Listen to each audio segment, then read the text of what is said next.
जरूर कीजिएगा। मेरे जो वालिद थे, मैंने जैसे बताया बहुत पढ़े लिखे थे, तो उन्होंने बहुत गरीब भी थे, उनको कभी कोई नौकरी नहीं मिली, हार्डली उनके पास पैसे होते थे। जो भी बिजनेस उन्होंने शुरू किया, इतनी तालीम हासिल करने के बाद भी वो फेलियर ही रहा। लेकिन उन्होंने बहुत प्यार दिया, और क्योंकि उनके पास पैसे नहीं होते थे तो मेरे हर जन्मदिन पे अपनी कोई पुरानी चीज मुझको दे दिया करते थे। तो पहली पुरानी चीज जो, और बहुत बड़ा चढ़ा के उर्दू में अच्छे अच्छे अल्फाज यूज करके मुझे इंप्रेस करते थे कि बहुत अच्छा प्रेजेंट दिया है मुझको। तो वो मुझे पहली चीज उन्होंने मुझे, ये मैं हर जगह पर बोलता हूं, स्कूल के बच्चों के फंक्शन पे, येल यूनिवर्सिटी में, एडिनबरा में, क्योंकि आप लोग सब अपनी लाइफ के उस थ्रेशोल्ड पे हैं जहां से आपको कामयाबी हासिल करनी है इंशाल्लाह। सो पहली चीज जो उन्होंने मुझे दी थी, उन्होंने मुझे अपना शतरंज का सेट दिया था, टूटा फूटा सा। वो शतरंज हर रोज खेलते थे। हनुमान मंदिर के जो हेड प्रीस्ट थे, पंडित थे, उनके साथ रात को जाके मेरे वालिद जो हैं शतरंज खेलते थे। और उन्होंने मुझे कहा कि शतरंज से आप जिंदगी के बारे में बहुत कुछ चीजें सीख सकते हैं। पहली ये कि कोऑपरेशन और साथ मिलजुल कर काम कैसे करना है। दूसरी ये कि जिंदगी में आगे बढ़ने के लिए कभी कभी पीछे भी हटना पड़ता है। तीसरी ये कि जो छोटे लोग होते हैं, जो आप समझते हैं, कई लोग ऐसी बात मानते हैं, जो पॉन्स होते हैं, जो प्यादे होते हैं, उनकी सबसे ज्यादा इज्जत करना जिंदगी के अंदर। कोई भी इंसान छोटा नहीं होता, हमेशा हमेशा जिंदगी में काम आता है। और कामयाबी हासिल करने के लिए आखिरी बात शतरंज ये सिखाती है हमको कि कभी कभी जिस चीज से सबसे ज्यादा लगाव होता है, जैसे रानी से अमूमन हो जाता है, कभी कभी उसे भी सैक्रिफाइस करना पड़ता है आगे बढ़ने के लिए। दूसरी चीज जो उन्होंने मुझे दी, मेरे पास है वक्त, 2 मिनट बोल सकता हूं मैं, sorry.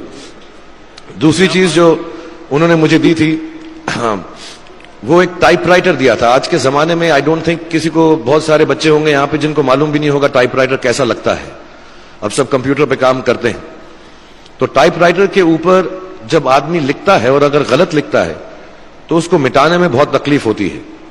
So you have to be very diligent, बहुत ध्यान से लिखना पड़ता है, हम गलती नहीं कर सकते। और टाइपेक्स यूज करते थे टाइप को निकालने के लिए, कभी उंगली फंस जाती थी उसकी कीज के बीच में, मगर बहुत मेहनत से, बहुत डिलिजेंस से काम करना पड़ता था। तो जब मैं उस पर टाइपिंग सीखा स्कूल में कॉमर्स करते वक्त, so the only thing I realise is that practice makes you perfect. तो जो भी काम आप जिंदगी में करें उसको डिलिजेंस से करें, ऐसा करें कि कोई गलती ना हो, अपना पूरा दिमाग लगाकर करें, सोच समझ कर करें। ऐसे करें कि यह काम जिंदगी में आपका पहला काम है और इसके बाद आपको मौका नहीं मिलेगा, और शायद यह काम आपका जिंदगी का आखिरी काम है, इसके बाद फिर मौका नहीं मिलेगा। So do it with that kind of diligence. तीसरी चीज उन्होंने मुझे कैमरा दी थी, क्योंकि बहुत गरीब थे, वो कैमरा चलता नहीं था बिल्कुल भी, सिर्फ उसके व्यू फाइंडर से बड़ी अच्छी अच्छी तस्वीरें दिख जाती थी, लेकिन खिंचती बिल्कुल भी नहीं थी। और इससे मुझे उन्होंने सीख दी कि जो हमारी क्रिएटिविटी होती है, हम जो भी, कभी कभी हमारी हॉबी होती है, कभी कभी हमारा उससे प्यार होता है, लेकिन हम उसको अपनी नौकरी नहीं बना सकते, अपना काम नहीं बना सकते। बहुत कम लोग ऐसे फॉर्चुनेट होते हैं जैसे मैं हूं कि जो मेरी हॉबी थी, जिस चीज से मुझे प्यार था, कलाकारी से, एक्टिंग से, वो मेरा पेशा भी बन गया।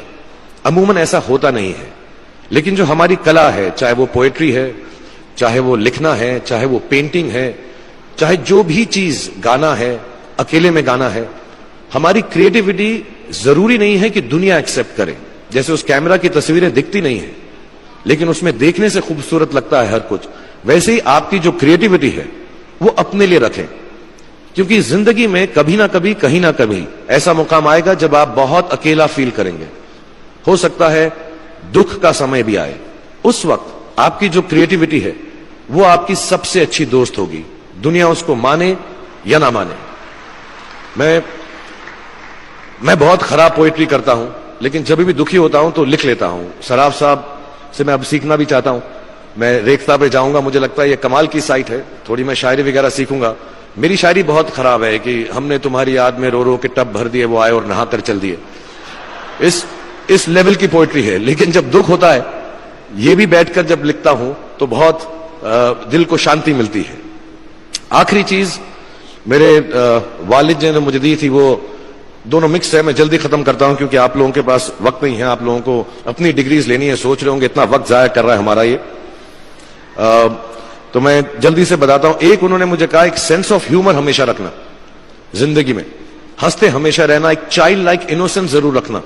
जैसे एक छोटे बच्चे की जो एक इनोसेंस होती है, जो उसका दुनिया की तरफ जो नजरिया होता है बड़ा इनोसेंट सा होता है, उसमें कोई खामी नहीं होती, गलती नहीं होती, अभी दुनियावी बातें नहीं आई होती, तो वैसी रखना। कई बार बचपन में मैंने जब बदतमीजी की या कोई गलत काम किया तो उन्होंने सेंस ऑफ ह्यूमर से मुझे बचाया। और जिंदगी भर अगर आप अपने ऊपर, अपने हाल पे, दुनिया पे, क्योंकि लोग आपसे हर कोई बात कहेंगे, अच्छी बात भी कहेंगे, बुरी बात भी कहेंगे, क्योंकि लोगों का काम है कहना। अगर आप उसको एक सेंस ऑफ ह्यूमर से देख सकेंगे तो जिंदगी जो है बहुत बेहतर रहेगी। And last not the least, what my father gave me, what my mother gave me, and what your parents have given you, आपके जो पेरेंट्स हैं जो आपको दिया है, वो सबसे बड़ी गिफ्ट है, गिफ्ट ऑफ लाइफ।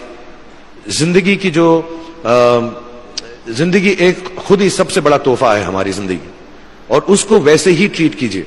जिंदगी के अंदर जो भी मुकाम आए, जैसी भी चीजें हो, अच्छा हो बुरा हो, कभी अंधेरा हो कभी उजाला हो, हर चीज को रिस्पेक्ट कीजिए और जिंदगी में ग्रेस रखिए हर इंसान की तरफ।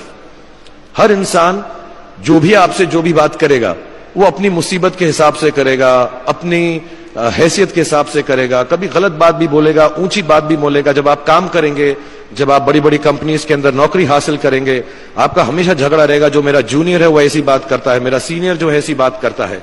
लेकिन सब जो है जिंदगी से जूझ रहे हैं, इस जिंदगी में कुछ बनने की कोशिश कर रहे हैं। सो वो ग्रेस जो है, वो लीवे जो है, हर किसी को दीजिएगा जो आपके साथी हैं, जो आपके साथ साथ काम कर रहे हैं, जो आपका साथ काम नहीं भी कर रहे और जो आपका साथ नहीं भी दे रहे। ग्रेस से बड़ी चीज आप जिंदगी को वापस नहीं लौटा सकते। ये 4-5 चीजें याद रखिएगा। याद रखिएगा, नहीं रहे तो कोई बात नहीं। आप लोग बहुत कुछ अभी इस जगह पर इल्म हासिल कर चुके हैं और मुझे उम्मीद है और मुझे यकीन है कि आप जो भी करेंगे जिंदगी में बहुत कामयाब होंगे। और फिर से मैं मौलाना आजाद नेशनल उर्दू यूनिवर्सिटी का शुक्रिया अदा करना चाहूंगा कि मुझे यहां पर बुलाया, आपसे मुखातिब होने का मौका दिया। थैंक यू वेरी मच, बहुत बहुत शुक्रिया। और आप